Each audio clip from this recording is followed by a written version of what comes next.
Hello, I'm J.D. King, and I'm sitting here with Aaron Lage, and we've been talking a little bit about this book, What's Wrong with Protestant Theology, Tradition versus Biblical Emphasis by Dr. John Mark Ruthven. He's a scholar, insightful uh, just teacher, and has done a lot of great work around the United States and around the world.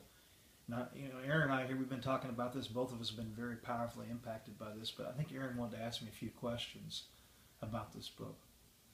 Well, yeah, first of all, is it a book for everybody?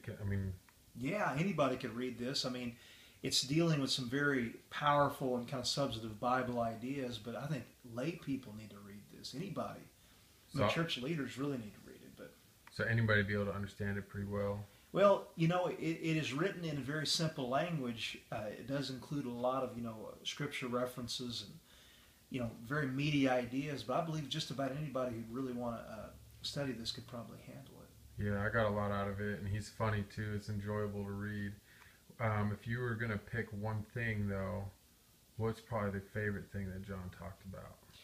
Well, I think he talked about the idea of faith is not just like an agreement with a creed or an idea, but faith is like obedience, personal, direct obedience to God and what God is kind of putting on your heart and mind. And I think sometimes we've turned faith into agreement or into almost a philosophy or something like that. But he's made faith into an active, dynamic reality. That like in the Bible, they would hear the voice of God and they'd pray for the sick, or they'd hear the voice of God and go and drive out demons or whatever. But faith is supposed to be more of an action, not just an idea. Yeah, and that action coming from the active voice of God, that was pretty impactful for me as well.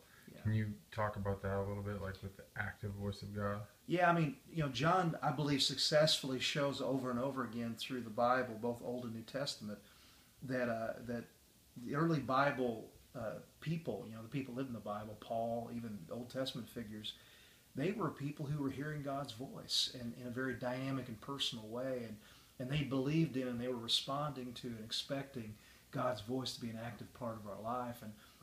And what John does is he shows the pattern that is the way people operated in the Bible. And he's arguing that today we think we need to operate in a different way.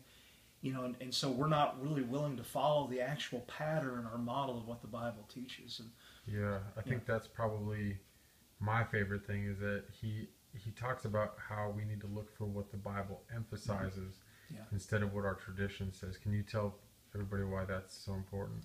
Well, because I think sometimes, we can make the Bible say about anything we want. I mean, there are people, using the Bible to make arguments for, different immoral behaviors or what have you. But the question is not so much what you could argue from a few texts in the Bible. The question is, what does the Bible actually emphasize?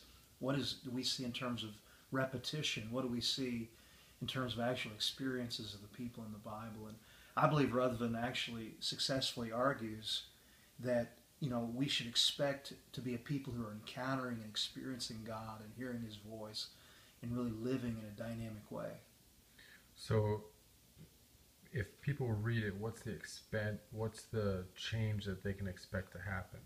Well, I think sometimes as Pentecostals or charismatics, we kind of get the idea that maybe what we're doing is not biblical. If we're trying to move in the power of God or pray for the sick or speak in tongues or whatever else. And Ruthven, I think, actually goes in and actually shows us that what we're doing is biblical.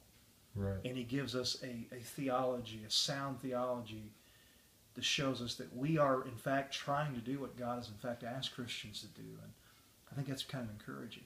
Mm-hmm. So what do I do now? How do I get this book?